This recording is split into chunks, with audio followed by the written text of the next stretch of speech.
नमस्कार, महाराष्ट्र समाचार न्यूज मध्ये आपल्या सर्वांचं स्वागत आहे। जिंतूर नगराध्यक्ष पदासाठी काँग्रेसकडून शेख इस्माईल पहलवान यांची उमेदवारी जाहीर। आगामी जिंतूर नगरपालिकेच्या निवडणुकीत काँग्रेस पक्षानं नगराध्यक्ष पदासाठी शेख इस्माईल पहलवान यांची अधिकृत उमेदवारी जाहीर केली आहे। ही घोषणा जिल्हा काँग्रेस समितीचे अध्यक्ष तथा माजी आमदार बाबाजानी दुर्राणी यांनी शुक्रवारी जिंतूर शहराच्या दौऱ्यादरम्यान केले। यावेळी त्यांनी सांगितले की जिंतूर नगरपालिकेची निवडणूक काँग्रेस पक्ष संपूर्ण ताकदीनिशी लढवणार असून स्थानिक प्रश्नावर ठोक भूमिका घेणार आहे। शेख इस्माईल पहलवान यांची उमेदवारी जाहीर होताच टिपू सुलतान चौकात काँग्रेस कार्यकर्त्यांनी जल्लोष करत फटाक्यांची आतिषबाजी केली। कार्यकर्त्यांनी घोषणाबाजी करत आपल्या उमेदवाराचे स्वागत केले आणि विजयी होण्यासाठी सज्ज असल्याचा निर्धार व्यक्त केला। तसेच प्रमुख पक्षांनी जिंतूर नगराध्यक्ष पदाचे उमेदवार केले जाहीर। भाजपाचे प्रताप देशमुख, राष्ट्रवादीच्या साबिया बेगम तर काँग्रेसकडून इस्माईल पहलवान। नगर परिषद निवडणुकीचे वातावरण दिवसेंदिवस तापत असून प्रमुख पक्षांनी नगराध्यक्ष पदाचे उमेदवार नुकतेच जाहीर केले। त्यामध्ये भाजप, राष्ट्रवादी काँग्रेस आणि काँग्रेस पक्षाचा समावेश आहे। भारतीय जनता पक्षाने यापूर्वीच माजी नगराध्यक्ष प्रताप देशमुख हे नगराध्यक्ष पदाचे उमेदवार असल्याचे माजी आमदार रामप्रसाद बोर्डीकर यांनी जाहीर केले होते।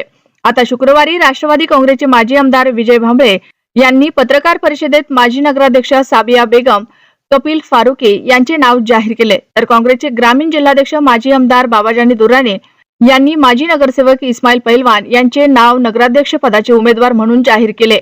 कांग्रेसी पार्टी ऐसी है इस मुल्क के अंदर जो सेकुलर पार्टी के तौर पे काम करती है, आज तक आजादी से आई है और भारतीय जनता पार्टी के खिलाफ और भारतीय जनता पार्टी के जितने अलायंस है, चाहे शिंदे है, चाहे अजित पवार राष्ट्रवादी है, इनके सब के खिलाफ पूरे हिंदुस्तान में एक लड़ने वाली पार्टी जो कांग्रेसी है। इसलिए हम चाहते हैं कि जितने भी सेकुलर विचार के लोग हैं वो कांग्रेस पार्टी के पीछे भक्कम तरीके से ताकत से खड़े रहे, चाहे दिल्ली का इलेक्शन हो या दिल्ली का इलेक्शन हो। इसमें कांग्रेस पार्टी मजबूती से सेकुलर फोर्सेस के साथ खड़े रहेंगे इंशाल्लाह और नगर पालिका जिंतूर में कांग्रेस का झंडा बुलंद होगा। साहब, जिंतूर के अंदर राष्ट्रवादी अजित पवार गठ की तरफ से कपिल फारूकी इनके बीवी का जो था घोषणा की गई है अध्यक्ष के लिए।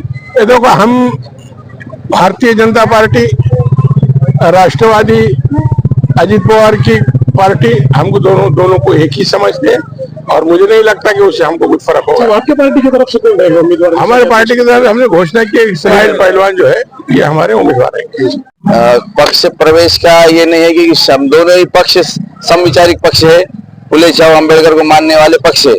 इसलिए मैंने मानता हूँ कि शरद पवार साहब का पक्ष हो या राष्ट्रीय कांग्रेस पक्ष, हम एक ही विचार के पक्ष है। जैसा सिर्फ हम ये क्या है, एक सिंबल सिर्फ अलग इससे लड़ रहे हैं, बाकी हमारा विचार एक ही है। जिस तरह से अभी जनता माशाल्लाह जो उम्मीदवार रोड पे हमेशा रहता है, तुमको इजीली अवेलेबल होता है, चाहे रात हो, बेरात हो, दिन हो, कौन से भी पैर में तुमको उपलब्ध होता है। जनता उसी के साथ देती है और उसी को चुन के लाने की कोशिश भी करती है और उसी के साथ देती है। नहीं, अजित पवार की जानिब से आज तक, वो तो कल तक बोलूंगा, खुद के घर में ही उम्मीदवार था। जैसा पता चला कि बाबाजानी खान साहब के थ्रू आज जिंतूर में मेरी उम्मीदवारी घोषित होने वाली है, तो कहीं ना कहीं मुसलमानों को दो टुकड़े करने के हिसाब से आधा घंटा पहले पत्रकार परिषद लेके एक मुस्लिम कैंडिडेट का, जो कि एक महिला है और जो कि भले ही क्षेत्र में रही है लेकिन निष्क्रिय बोलना पड़ेगा, क्योंकि कफिल साहब थे तो वो एक सक्रिय आदमी थे और जो मैडम है इनका कहीं ना कहीं इनका वैयक्तिक कोई रोल नहीं रहा है राजकीय क्षेत्र में। तो दूसरी बहुत नहीं, मैं यही मानता हूँ कि चाहे अजित पवार गठ हो, शिवसेना शिंदे गठ हो या फिर बीजेपी हो, ये सब एक ही विचार के लोग हैं और सिर्फ देश को बांटने का काम करते हैं। और इसके पहले भी हमने ऐसे विचारों को, ऐसी शक्तियों को डालने का काम किया है। खासकर मुसलमानों ने शहर में ये भी बताया है कि हम ऐसे शक्तियों के साथ नहीं है और इसके आगे भी नगर पालिका में यही बताएंगे कि भले ही आप कितने बड़े हो, आप कितने पावरफुल हो, लेकिन हम आपको एक्सेप्ट नहीं करेंगे, आपके विचार को हम डालेंगे। मैं जिंतूर के नागरिकों को यही आह्वान करना चाहता हूं कि भारतीय राष्ट्रीय कांग्रेस एक ऐसा पर्याय है बीजेपी के लिए, और ये जब समविचारिक पक्षों के लिए, चाहे अजित पवार हो या शिंदे गठ हो, इनके विरुद्ध में कांग्रेस पक्ष ही ऐसा पक्ष है जो कहीं पर भी खड़ा हो सकता है और कहीं मैनेज नहीं हो सकता है। नहीं, जितना चाहिए मैं अब तक मैं बताना चाहता हूँ, पिछले 25 साल से माजी आमदार के पीछे मुस्लिम समाज रहा है।